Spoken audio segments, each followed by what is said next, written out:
Alright, Shalom. Before I begin this video, all praise, honor, and glory goes into Yahweh, Bahashem, Yahweh Shai, Bahashem, Rakak, Wadash. The honors to the elder apostles of Great Millstone, GMS, who rule well and teach well. Iron taught us his truth, as well as the sincere salutations to the elder bishops, along with you brothers who are laboring all throughout the four winds of the earth, bringing out the words of Yahweh Bashem Yahweh Shai. To you, I say Shalom.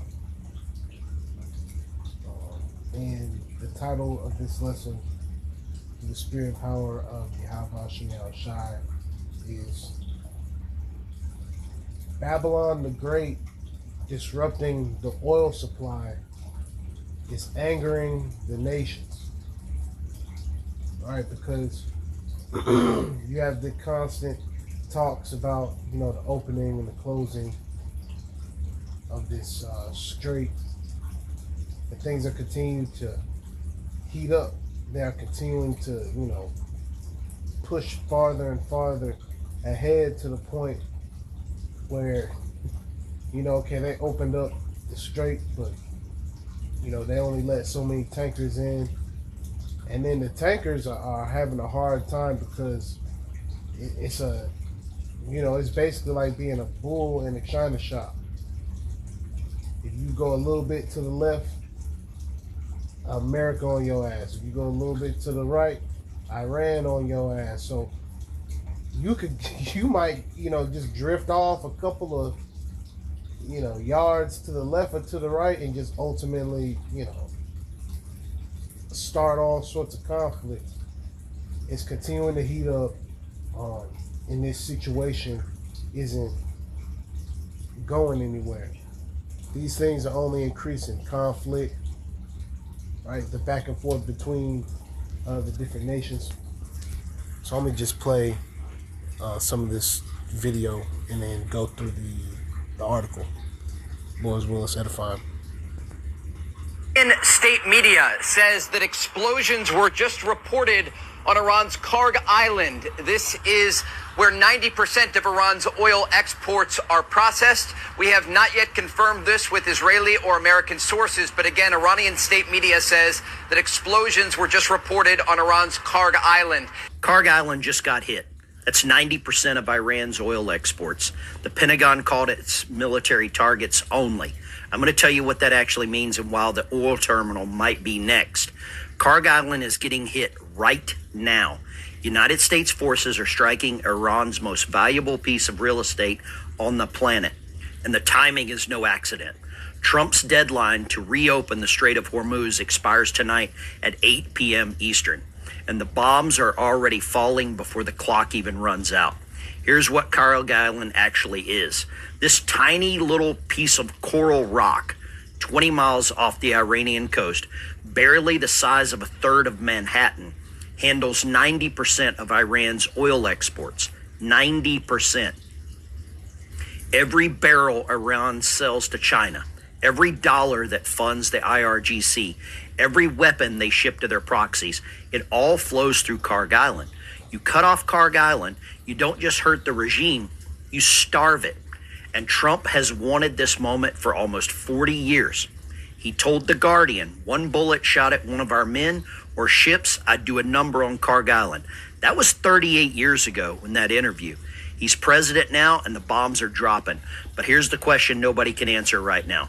Does this stop at airstrikes? Because there are 2 Marine Expeditionary Units already in the Persian Gulf. The 82nd Airborne is moving into position. Trump has publicly said, and I'm not paraphrasing, maybe we take Karg Island. Maybe we don't. White House sources are telling Axios boots on the ground is under serious consideration. One source put it bluntly, take the island, cut off their money, use it as a bargaining chip to force Iran to the table. The IRGC is promising to cut off regional oil and gas supplies for years if we cross that line. Oil is already sitting at about $113, $114 a barrel. Right.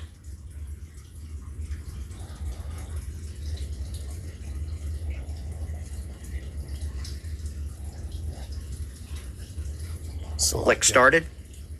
So the real question this morning isn't whether Karg burns, it's whether American boots end up on that beach and what happens to the regime when their money runs out. Stay with me. We're watching this in real time.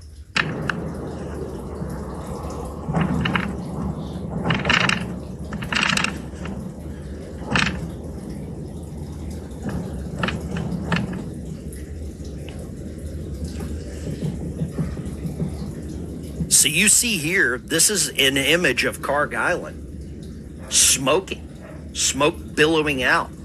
Apparently the targets have been bunkers. They're hitting Karg Island bunkers, radar station, ammunition storage. They're leaving the docks untargeted right now. That's just news coming out.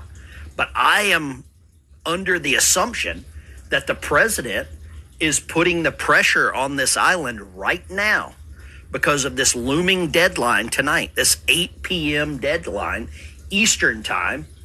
And I think that's exactly what needs to happen. You can see the location.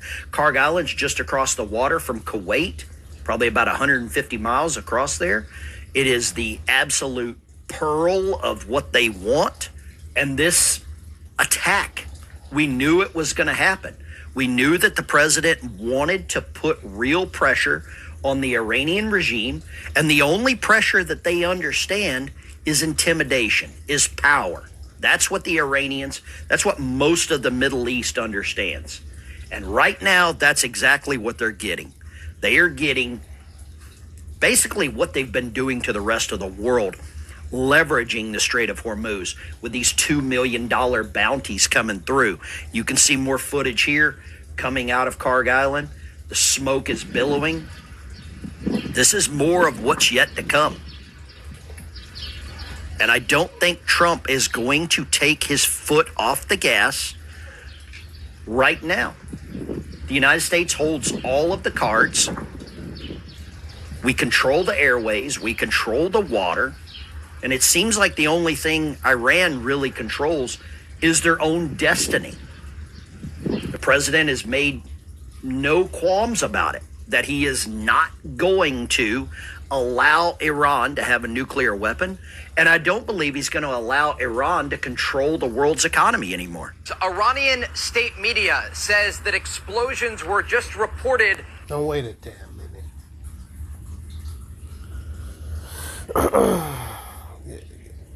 He talking like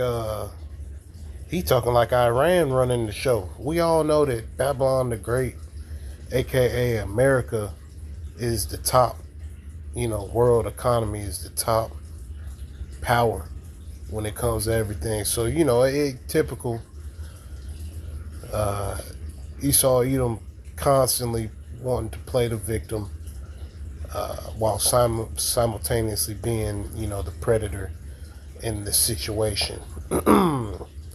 Which, once again, we don't defend them Iranians either. All right, we defend the elect of the nation of Israel through the spirit and power of Yahweh Shem Yahushai. All right, because by us bringing out these words, all right, by us doing these videos, reading these articles, tying it to prophecy, following the laws, statutes, and commandments to the best of our ability, this is, for the upliftment of the nation of Israel through the spirit and power of Yahweh Shem Yahushai.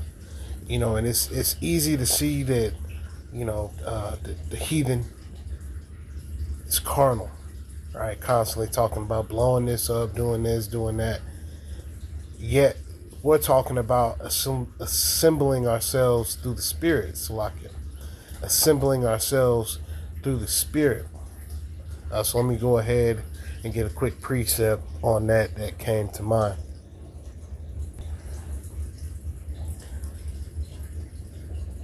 The water Yahweh Shem Yahushai. This is the book of Zephaniah, chapter 2, and verse 1.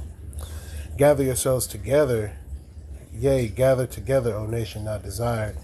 And that's, through the Spirit, through the Spirit and power of Yahweh Shem Yahushai. And then also as well, You know, when brothers go out on the highways and byways, right, when we celebrate these different high holy days, coming together, brothers fellowshipping. All right. Zephaniah 2:1, gather yourselves together. Yea, gather together, O nation not desired. So when you walk into the store, everybody starts sighing. Right? When you go to these different places, right, the Israelites, the so-called Negroes, Latinos, and Native Americans, they are the ones that are not desired. They're the ones that are, looked at like they ain't shit. When in reality, okay, it's you other nations. How you other nations feel about us, that's how y'all really are.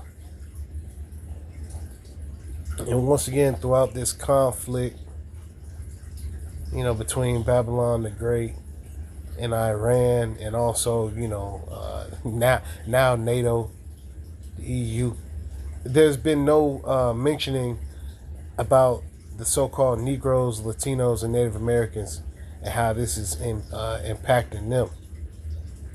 Right? And they don't give a shit. And 2/3 of Israel, they side with this damn devil. Right? So they on the devil's side. They want things to continue to, get better for this place. All right?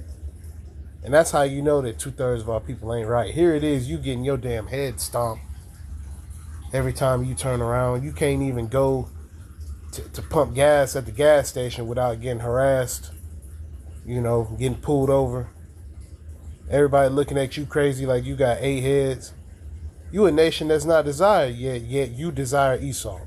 You the nation that nobody desires, that they hate. All right, the heathen hates the Israelites. The scriptures speak about the name of Yahweh Shem Yahushai is dreadful among the heathen. And Yahweh Shem Yahushai has given us, our name, the Israelites, right? Yasharallah. He Prince power. He is Prince with God. So because of that, we are not desired. That's why you get hate. You so-called Negroes, Latinos, Native Americans always want to come up with an excuse why you being hated. They hate me because I'm pushing a Mercedes Benz. They hate me because I'm fly. They hate me because, of this. No, they hate you because you so-called Negroes, Latinos, and Native Americans, you are God's chosen people. We are the nation that is not desired. All right. Zephaniah 2:1. Gather yourselves together. Yea, gather together, O nation not desired. Before the decree bring forth, before the day pass as the chaff, before the fierce anger of the Lord come upon you. And them missiles, right? We gotta, now of course, the MOTB has to be presented on a worldwide scale.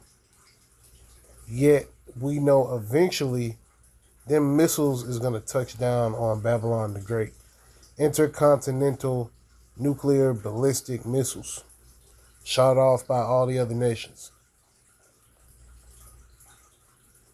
And this is just me speaking as a man. I wouldn't doubt if the Lord had Babylon the Great, try to shoot something off, and they just turn right back on them.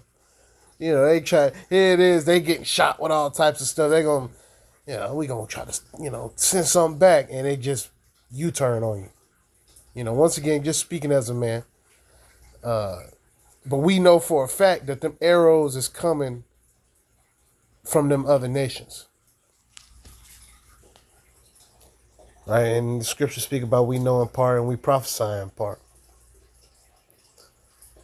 Zephaniah 2:2, it says, before the decree bring forth, before the day passes the chaff, before the fierce anger of the Lord come upon you, before the day of the Lord's anger come upon you. Seek ye the Lord